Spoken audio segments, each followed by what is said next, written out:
Welcome to Torah Today Ministries and our continuing series Tehillim Talks, our studies in the Psalms. And in this episode, we find ourselves in Psalm 27. And I know I often say this, that, this is my favorite psalm. It's become my favorite. And it seems like every time I study a psalm, it becomes my new favorite. They just keep getting better. But God's Word is alive after all, and it does just grow and give light to us. So I guess it's okay to keep seeing the next psalm as the favorite and then the next one's the favorite, but that's what's happening to me. I hope that's your experience as well. But Psalm 27 truly is an amazing psalm.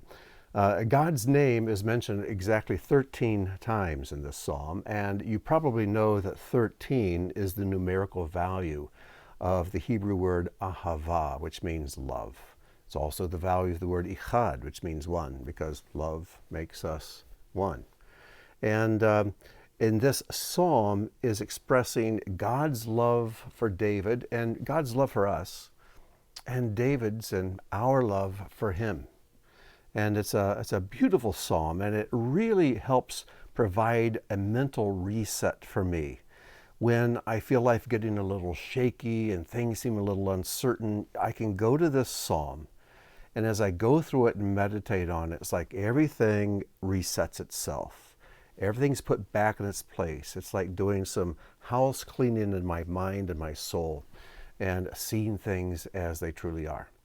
And may I suggest that when you read this psalm, that you also read Psalm 112, Psalm 112, because it's very parallel to this. It's a short psalm as well, an acrostic psalm. But it expresses so many of the same sentiments as we find here in this one. One last thing as we get started. Remember that from Psalm 22 through Psalm 31, these 10 Psalms, I believe, reflect Yeshua's thoughts and mind and his soul while he is on the cross. Because Psalm 22 begins with the words, my God, why have you forsaken me? And then in Psalm 31, we find the words, into your hands I commit my spirit. These are two of Yeshua's 7 statements from the cross. And so I look for the other 5 scattered around in the Psalms. And though we may not see the exact wording, we see events in the Psalms that parallel things that occurred while he was on the cross. We find one of those in this psalm as we get to it. One last thing. This psalm is prayed every day during the month of Elul, which begins with Rosh Hashanah on the 1st, and then through Yom Kippur on the 10th, and then Sukkot, which starts on the 15th and goes for a week, and followed by Shemini Atzeret. And during those days, this psalm is a part of the daily liturgy. And as we go through, I'll point out why that is. So let's get started. The attribution is simply of David, La David, and then verses 1 through 3. Adonai is my light and my salvation. Whom shall I fear? Now, whenever the scriptures ask a question, we should pause, to contemplate the question, and to try to answer it. And this is an excellent question. If God is truly my light, so I don't walk in darkness, and if he is my salvation, then what in the world am I doing being afraid of anything? He's showing me the truth. He's showing me where to walk and how to live. And he's my Savior from my enemies and my Redeemer when I mess up. So why am I afraid? It's a great question to ask yourself. And then it's followed by a second question. Adonai is the stronghold of my life. Whom then shall I dread? He's like the fortress. He's the stone fortress around my very life. My life is in his hands. I'm right here. And he never blinks. He never slumbers or sleeps. He's watching. He's taking care. Why should I ever dread anything? These are 2 great questions we should ask ourselves every day. As I was studying for a different teaching, I was flipping through the Midrash Rabbah, the ancient Bible studies, and I was going through the Leviticus volume. And as I was going through, I came to this long treatise in the Leviticus commentary about Psalm 27. And in there, the rabbis are discussing this first verse, Adonai is my light, my salvation. And then various rabbis in the discussion start going through Israel's history at times when God would provide the light of his glory in a very spectacular way, and it'd be followed immediately by his powerful salvation.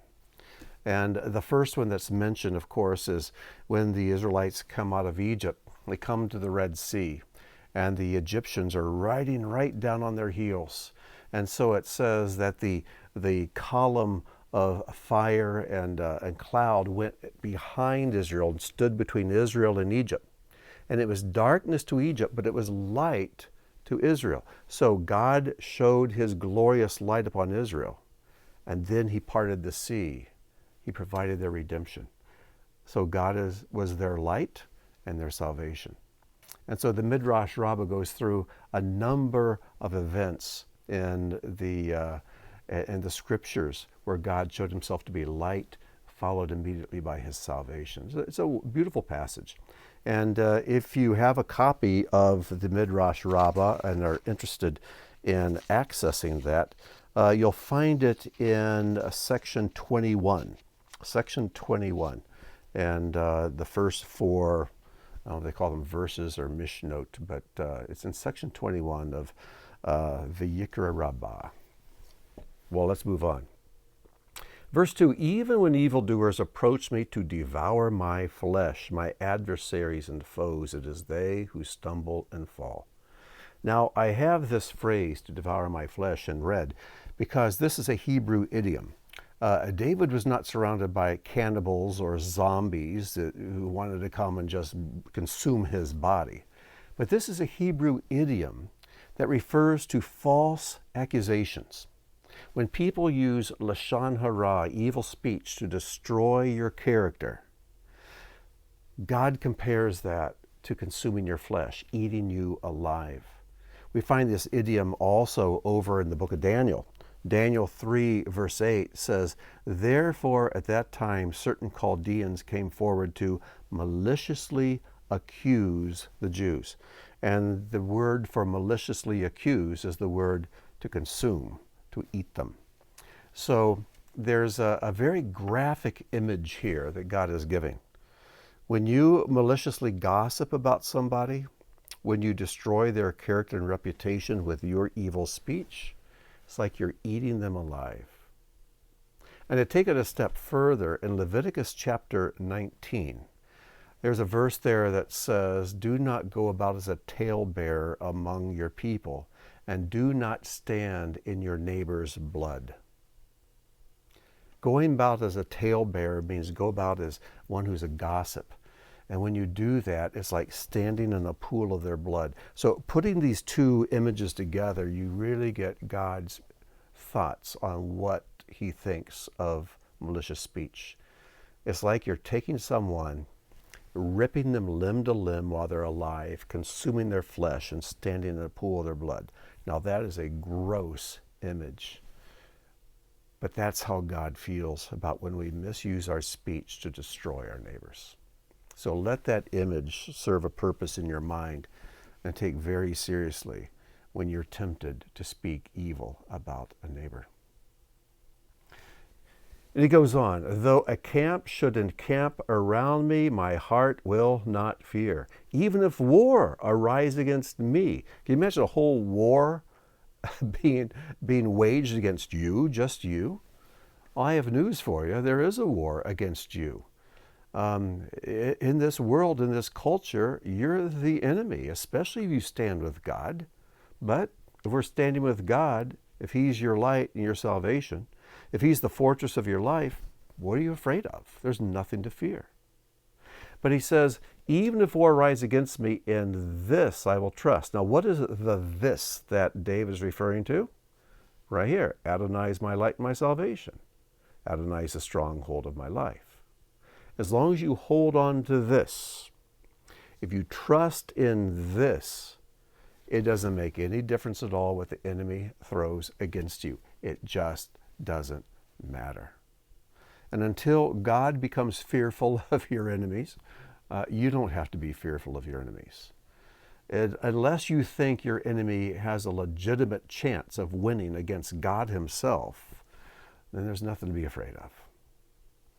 Now, 4 through 6 go as a set. We're going to look at just 4 by itself for a moment. One thing I have asked of Adonai, that will I seek after, that I may dwell in the house of Adonai all the days of my life, to gaze upon the beauty of Adonai, and to inquire in his temple. So we see 3 verbs here: ask, seek, and inquire. Does this remind you of something the Master said? If you're thinking of Matthew 7:7, where Yeshua says, ask and it will be given to you, seek and you will find, knock and it'll be open to you. I am totally convinced that when Yeshua spoke those words, he had this verse in Psalm 27 in mind, because we see the same flow: ask, seek, but then Yeshua says knock. Here it says inquire in his temple. Well, his temple is God's house. If you want to go into his house, you have to be admitted, and the way you get admitted is you have to knock first. He's asking to enter into a place, so you politely knock, asking admittance. But this word for inquire is very interesting. Now, the word for ask is the word sha'al, which is the root of the name Shaul, Saul, and it means to request or to question, to ask. And then to seek is the word bakash. And then this word inquire, which is used 3 times in this psalm, is the word bakar. Now, bakar is a very, very interesting word, because it means to inquire. It means morning. Have you ever heard someone say boker tov, good morning? Boker and bakar are the same word. They're spelled exactly the same way, just pronounced a little differently.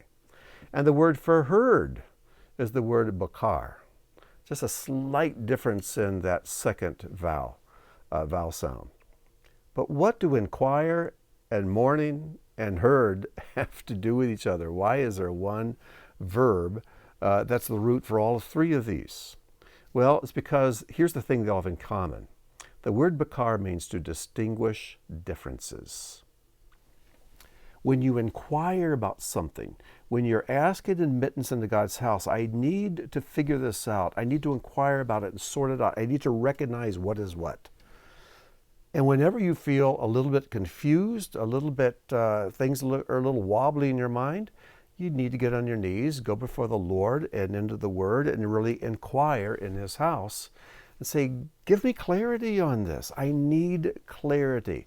I need you to explain to me what this is you're saying in your Word. I need you to help me understand what's going on in my life at this moment. So that helps you distinguish the differences. When the sun comes up in the morning, you can distinguish the differences in the things around you. And if you have a herd of cattle, it's your herd, it's not your neighbor's herd, and you have fences and you have brands and ways to distinguish your herd from someone else's herd. The very fact that a group of cattle is called a herd means it's separate from all the other cattle, because this herd belongs together. There's even a 4th application of this word, and it is pronounced a little differently. It's the word bikoret with a tav on the end, and that means punishment. And punishment also helps bring clarity. And if it doesn't help bring clarity to the person being punished, then what good is the punishment? And I know in my life, even from the time of being a young child, getting punished did help me see things a little more clearly. So this is one of the brilliant things about Hebrew. It's one word, it can have all these different shades of meaning, but at essence have the same thing, to distinguish differences. So going back to Yeshua's words, ask, you'll receive, seek and you'll find, knock, it'll be open to you.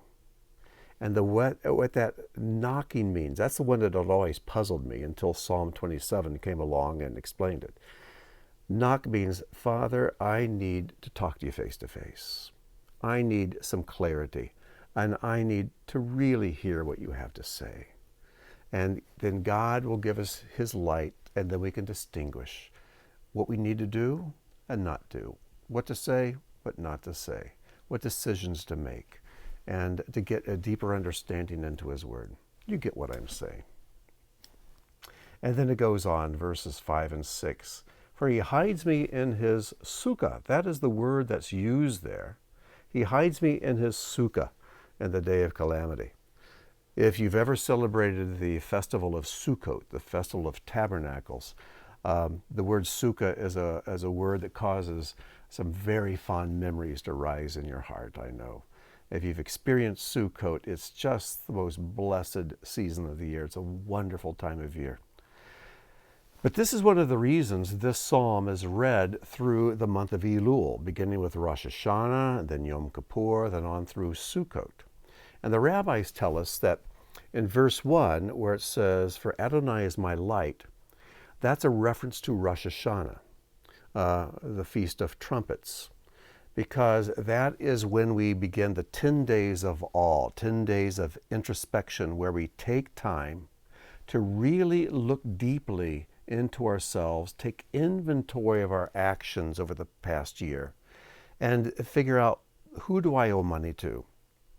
Who do I need to apologize to? Who do I need to talk to and ask their forgiveness? What do I need to do? And we examine our lives, and we need God's light to do that. Then the next phrase, that Adonai is my salvation, is a picture of Yom Kippur. Because on Yom Kippur, the Day of Atonement, is when sins are dealt with and the slate is wiped clean, we're redeemed, we're set right. And then following Yom Kippur then is Sukkot, and we see the word sukkah here. And what's interesting is as you go on down, let's move on to verse 6. Even now my head is lifted up high above my enemies all around me, and I will offer in his tent offerings of rejoicing. I will sing and make melody to Adonai. Well, that word for rejoicing is the word teruah. And Rosh Hashanah is not called Rosh Hashanah in the Bible. It's called Yom Teruah, the day of blowing of the shofars. Teruah is to make a loud noise on the shofar. So we see even Teruah mentioned here in the psalm. So you can understand why this psalm is so important during the month of Elul, during the high holy days. Now, just looking at verses 4, 5, and 6 about asking, seeking, knocking, wanting to gaze upon the beauty of who Adonai is, being hidden in his sukkah during the day of calamity, being concealed in the concealment of his tent, being lifted high upon a rock, and then singing and rejoicing even when enemies may be around you. You get this picture through just these 6 short verses of everything's confusion and calamity around you.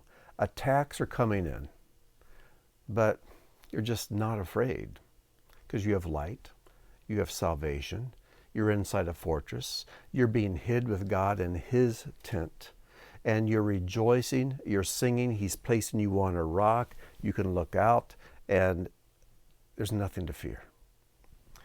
Like I said at the beginning, this psalm helps me kind of get my brain right. It's a reset for my soul. It helps me do some house cleaning and arranging and putting things back in their place so that mentally and emotionally I have an attitude of truth from which I can go forth, I can face the world. Now we're all familiar with the Shema. Shema Yisrael, hear, O Israel. But here it's Shema Adonai, hear, O Adonai. When I cry aloud, be gracious to me and answer me. You have said, seek my face. And there's that word bakar again. And to you my heart says, your face, Adonai, do I bakar, do I seek. Do not hide your face from me. Do not turn away your servant in anger. You who have been my help, do not abandon me. Do not forsake me, O God of my salvation. For my father and my mother have forsaken me, but Adonai will gather me in. So even in the midst of the turmoil and the warfare out here, the false accusations coming in, the recognition that God is my light and my salvation, and that He's set me on a rock and hidden me in His tent. We're still like little children who cry out to our Abba. And even though He can hold us in His arms, we still cry out to Him and cling to Him, because there's still that immaturity that comes with this flesh, where we still feel our nerves a little shaky and the butterflies in our stomach, and we still cry out to Him, and we seek Him, we seek Him, we seek Him. That is the cry of this psalm, to keep seeking God. Don't be distracted by what's around you, but close your eyes, you can see Him better, and seek His face. Now, this verse 10, for my father, my mother have forsaken me. What this means is that in the natural course of events, our parents forsake us because they die. That word forsake might have a very negative connotation, but it's the word azaf in Hebrew. Basically means you take your hands off, you back away, and you're gone. And our parents die. And I was fully grown and had 3 children of my own when my mother died, and 2 years later my father. But even though I was in my 50s, I felt like an orphan. I just felt like an orphan, because for the first time I was living in a world where Mom and Dad weren't there. And I felt forsaken.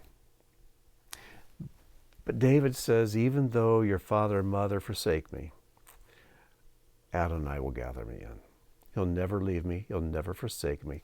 He'll always hold on to me.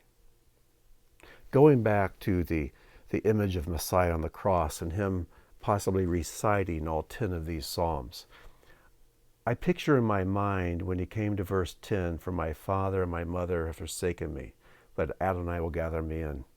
I picture Yeshua looking down from the cross and seeing His mother and John, the youngest of His disciples, the only disciple who didn't flee when Yeshua was on the cross.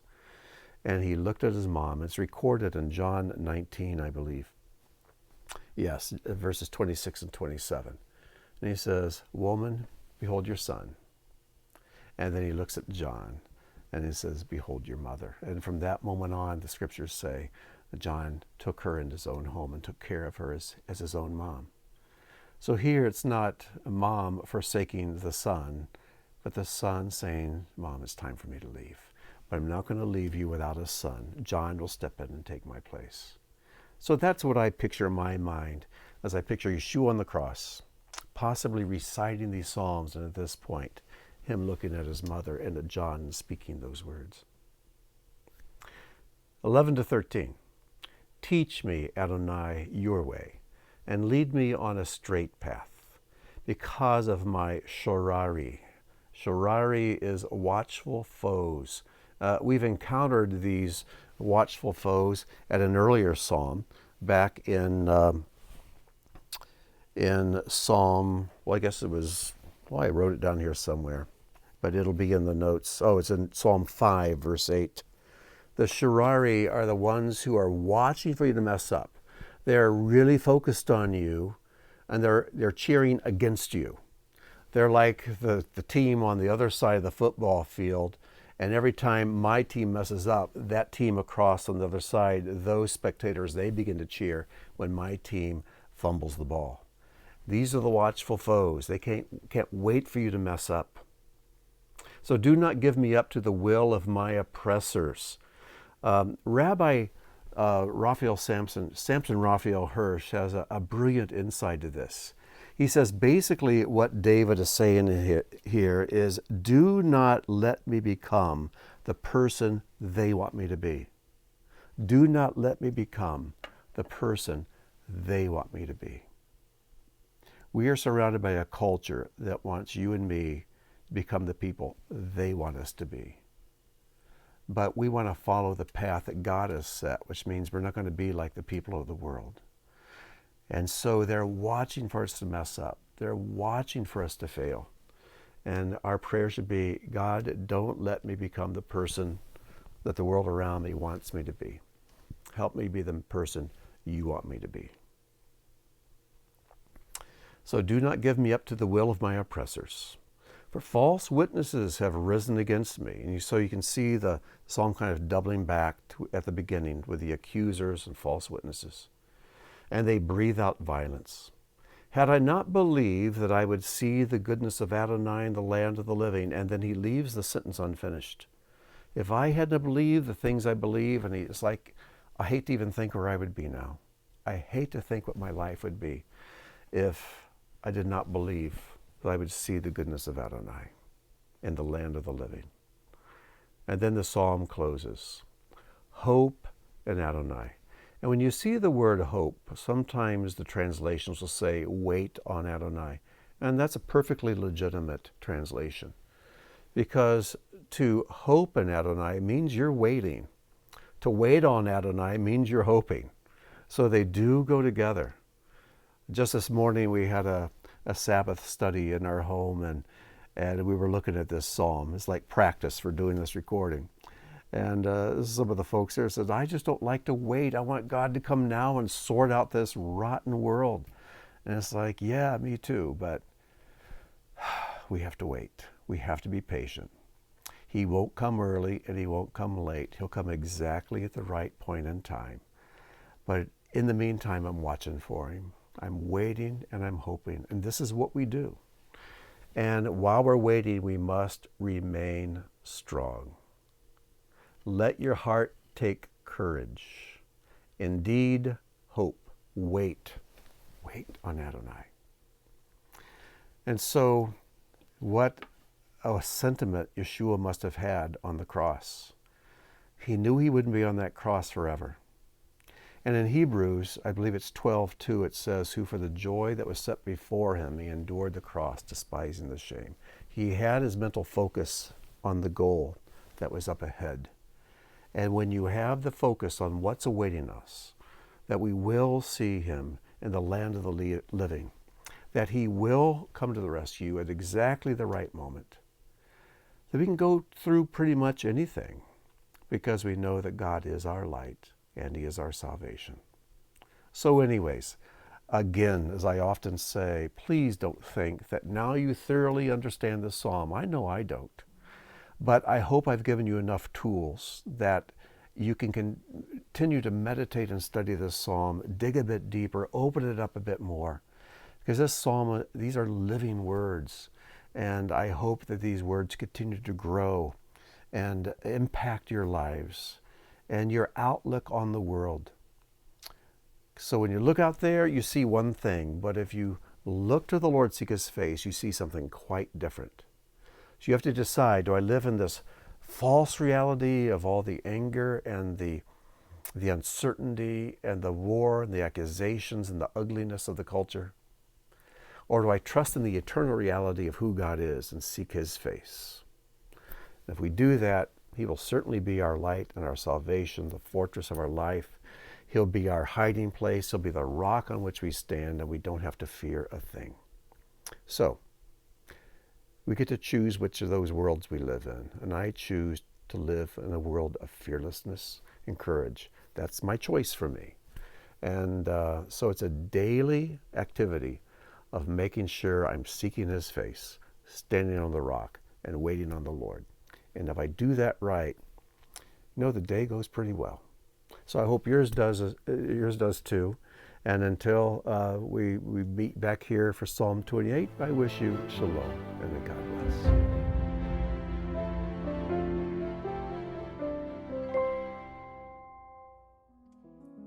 Thank you for joining us for today's teaching. If the work of Torah Today Ministries has touched your life, please consider making a donation or sponsoring an upcoming video. As a video sponsor, you'll have an exclusive opportunity to memorialize a family member, celebrate a special event, or simply support the ongoing creation of similar content. Your tax-deductible contribution helps ensure that our teachings continue to reach all who are longing for truth. Click the link or visit our website to learn more. Are we done yet?